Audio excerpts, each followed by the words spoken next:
Bonjour à tous et bienvenue dans l'interview. Notre invité aujourd'hui est Guy Van Engel. Bonjour. Bonjour. Ministre bruxellois du budget et des finances. Mais d'abord un petit détour par le fédéral. Les propos de Theo Franken, c'est une erreur de communication ou un dérapage?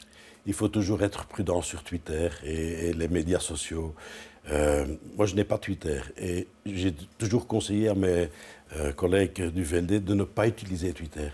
Ce sont Vous avez un compte, vous ne l'avez pas utilisé depuis très longtemps. Hein, mais... Je l'ai ouvert pour savoir ce que c'était. Voilà, vous avez envoyé et puis je me suis dit, ça, c'est pas utilisable pour un politicien. Mais ici, Theo Franken, il a quand même réitéré au micro de la caméra hein, ce propos. Ben oui, c'est pas malin. Est-ce que ça nuit au vivre ensemble à Bruxelles? Oui, tout à fait. Oui. Tout à fait. Ça peut mettre de l'huile sur le feu par rapport aux propos on n'en a pas xénophobes. besoin pour le moment, donc la situation est compliquée et donc il faut être pondéré et travailler surtout et trouver des solutions et pas se laisser aller dans des émotions qui peuvent exciter. Est-ce qu'il devrait démissionner suite à des propos comme ça? C'est autre chose. Faire un pas de côté? Ça, c'est autre chose, mais il serait bien que ça ne se reproduise plus et qu'on essaye de rester pondéré et de travailler surtout aux solutions au lieu de se laisser aller dans ce type de communication. Sur les solutions, la région bruxelloise demande qu'on répartisse entre les différentes communes tous les réfugiés qui arrivent. Vous n'êtes pas entendu, votre parti est au pouvoir pourtant au fédéral. Oui, mais donc je crois que les contacts auront lieu maintenant dans les jours qui viennent entre le fédéral, entre la région bruxelloise, notre gouvernement s'est adressé au Premier ministre, a décrit quels sont les problèmes du terrain et comment on pourrait essayer de les résoudre. Et donc les contacts auront lieu, il y aura un comité de concertation aussi la semaine prochaine. Et donc c'est tous ensemble hein, qu'il faudra travailler. Vous maintenez cette demande de répartir entre les communes? Tout à fait, oui. Alors, le gros dossier à venir pour l'instant pour Bruxelles, c'est la réforme fiscale. Est-ce que Bruxelles veut faire de la concurrence fiscale au Brabant wallon? Non, pas du tout. Pas du tout. Pourtant, c'est ce que pense le ministre wallon. Hein? Oui, j'ai lu qu'il se posait des questions et qu'il avait peur qu'on allait faire revenir à Bruxelles la classe moyenne. Ce n'est pas tellement ça, je vous explique. Au fond, Bruxelles crée de la classe moyenne. Ça fait maintenant des décennies que des gens qui n'ont pas facile viennent s'installer chez nous et que suite à la progression sociale qu'ils connaissent, ils deviennent de la classe moyenne. Et puis ils nous quittent pour aller vers le Brabant wallon ou le Brabant flamand. Le but doit être de maintenir ces gens qui se forment en classe moyenne chez nous pour stabiliser notre propre population. Et donc ça, c'est le but. Mais ici, il regrette qu'il n'y ait pas eu de concertation. Il dit que Bruxelles manque de fair play, qu'il faut discuter ensemble.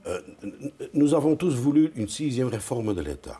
Les régions ont reçu des compétences très spécifiques en matière fiscale. Le but est d'utiliser ces compétences le mieux que possible pour les citoyens dont on est responsable. Nous sommes au gouvernement bruxellois responsables des Bruxellois. Nous allons essayer de renforcer nos politiques en utilisant intelligemment les instruments fiscaux en faveur des Bruxellois et en faveur d'une politique budgétaire stable dans notre région. Alors, pour garder ces ménages plus aisés à Bruxelles, une des mesures qui est sûre de passer, c'est on va supprimer la taxe régionale de 89 €, on va supprimer l'additionnel à l'impôt des personnes physiques de 1% de l'ancienne agglo, et puis, pour compenser ça, on va augmenter de 10% le précompte immobilier. 10%, c'est beaucoup. Hein. C'est beaucoup, mais je défie chaque Bruxellois de faire son petit compte. Il constatera que lui, il y gagnera.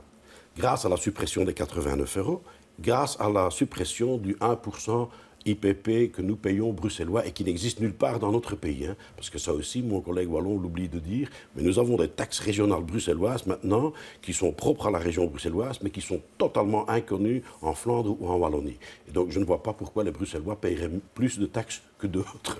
Et donc, nous allons maintenant enfin supprimer ces taxes. Et l'augmentation du pourcentage du précompte immobilier, il vaudra naturellement, pas uniquement pour les Bruxellois, mais pour tous les acteurs économiques qui possèdent des biens immobiliers dans notre région. C'est un groupe beaucoup plus vaste que uniquement les contribuables bruxellois. Ce qui me permet, en augmentant ce précompte immobilier, de diminuer au fond l'impôt sur les Bruxellois eux-mêmes. Alors, le précompte immobilier, il est basé sur le revenu cadastral. On sait que le revenu cadastral, on ne l'a pas évalué depuis 40 ans. Ce n'est pas très juste parce qu'à l'époque, le centre-ville était très riche, la périphérie était plus pauvre. Maintenant, c'est un peu le contraire. Donc là, il y a quand même une source d'inégalité, non? Il y a une source d'inégalité historique qui s'est installée. Mais vous allez l'accentuer avec vos 10%? Non, pas du tout. Elle restera la même, mais... Vous ne la corrigez pas, en tout cas. Je ne la corrige pas. Et là, vous savez, nous avons préparé cette réforme fiscale dont on débattra maintenant les mois qui viennent, mais on l'a préparée largement pendant un an avec des experts. Et mes experts sont assez clairs. Ils me disent, écoutez, ce que vous dites est exact, mais ce n'est pas du chef du gouvernement bruxellois, des politiciens bruxellois, de changer cela. C'est une compétence purement fédérale. Et donc là, vous ne pouvez pas rectifier le tir. Ouais. Alors, ça, c'est les premières pistes. Vous voulez aller plus loin. Vous dites, on va diminuer l'IPP, non pas de 1%, mais de 2, voire 3%. Selon mes experts, on pourrait aller jusqu'à 3%. Mais une chose qui est certaine et qui ressort de l'analyse qui a été faite par 10 experts, les meilleurs fiscalistes du pays, c'est de dire le bonus logement qui existe maintenant, qui a été un peu diminué en Flandre, il faudrait le supprimer. Parce que c'est un instrument qui, à terme, est impayable et parce qu'il ne rencontre pas les besoins de la population. Vous savez, vous pouvez déduire de votre impôt les frais de prêt hypothécaire pendant 15-20 ans quand vous achetez votre propre logement. Ils me disent, supprimez cela et mettez en place une diminution spectaculaire des droits d'enregistrement. Ce qui veut dire que pour chaque achat jusqu'à 175 000 €. Contre 60 000 maintenant. Oui, voilà, il n'y aurait plus de droits d'enregistrement à payer. Ce qui donne un bénéfice à l'achat pour celui-là qui achète son propre et unique logement de 22 000 €. C'est autant qu'il aurait obtenu dans le bonus logement pendant 15 ans. Donc je donne au fond à ce moment-là, au premier acquéreur, une possibilité de se présenter avec plus de moyens sur le marché de l'immobilier. Alors ça, vous allez le présenter au gouvernement bruxellois jeudi prochain. Oui. Ça va passer? Ce n'est pas jeudi prochain que nous prendrons des décisions. Non, vous allez le présenter? Oui, je présente le rapport de mes experts jeudi prochain au gouvernement. Et maintenant, ce rapport des experts doit faire l'objet d'un vaste débat qui aura lieu au sein du gouvernement, au sein de la commission des finances du Parlement. D'ailleurs, j'ai vu les chefs de groupe de différents partis au Parlement hier pour leur transmettre aussi le rapport. Il y aura de la concertation avec le milieu socio-économique et il faudra que j'ai une concertation avec les communes. Pourquoi ? Parce que si nous diminuons naturellement l'impôt sur les Bruxellois du côté régional, ce n'est pas le but que les communes profitent de l'occasion pour, eux, faire remonter leur impôt.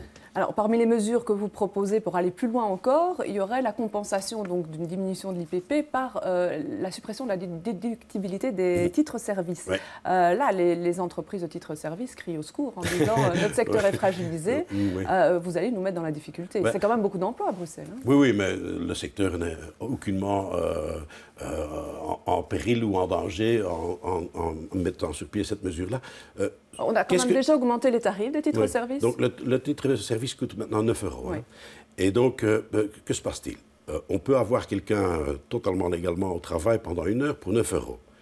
Et 1 an et demi après, lors du décompte de l'imposition sur l'impôt des personnes physiques, on peut déduire quelques euros. L'ensemble de cette déduction, ce que nous appelons une dépense fiscale, est de l'ordre d'1% de l'IPP de tous les Bruxellois. Alors mes experts me disent, mais pourquoi faire attendre de nouveau ce bénéfice, pourquoi faire attendre les Bruxellois 1 an et demi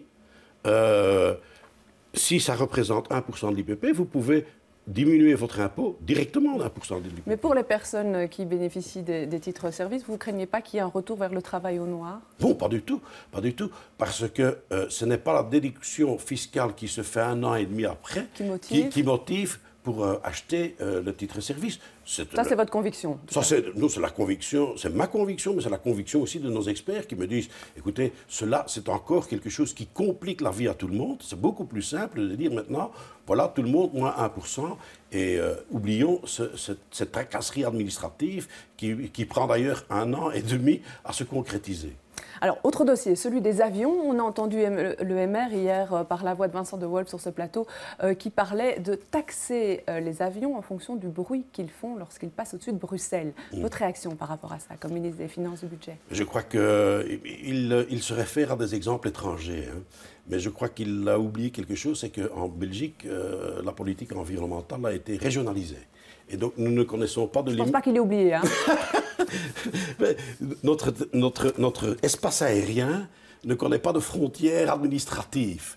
Et donc, comment on doit se mettre à faire cela en pratique, ça m'échappe. Techniquement, ça vous semble difficile? Oui, ça m'échappe. Et sur le fond? Et sur le fond, à vrai dire, allez, je crois qu'il faut quand même parfois aussi répéter et dire aux Bruxellois que l'aéroport Brussels Airport, comme on l'appelle, à Zaventem, est une source de bien-être économique excessivement importante pour notre pays. Mais de mal-être quotidien. Région. Mais de mal-être quotidien oui, pour des personnes. Oui, et pour cela, nous avons pris les mesures nécessaires. Nous avons un système d'amende quand les avions font trop de bruit, quand les normes de bruit sont dépassées. Vincent De Wolf vous reproche de n'en percevoir qu'une partie infime. Ce sont ses propos. C'est faux. C'est complètement faux. Rien que la semaine dernière, j'ai encore envoyé 220 rappels à l'ordre pour des compagnies qui n'avaient pas payé leurs taxes. Donc c'est complètement faux. Nous faisons le nécessaire, mais on doit savoir ce qu'on veut. D'une part, nous savons très bien que cet aéroport est d'une importance capitale pour l'économie de la région de Bruxelles, mais aussi pour l'ensemble du pays. Et alors, vouloir taxer l'activité qui se fait de la part de cet aéroport... Il faut taxer les avions bruyants, hein, pas les nouveaux avions. Il faut leur donner une amende, parce que là, ils enfreignent la législation bruxelloise. Mais ce que lui veut faire, c'est carrément créer une taxe supplémentaire. Et ça, je crois que ça n'est pas très logique. Très bien. Je vous remercie d'être venu sur ce plateau. Je vous remercie de nous avoir suivis. Demain, samedi, dans Les Experts, les invités seront Emmanuel Debock et Benoît Ellings. Et puis lundi, l'interview recevra Olivier Minguin. Bel après-midi et bon week-end à tous.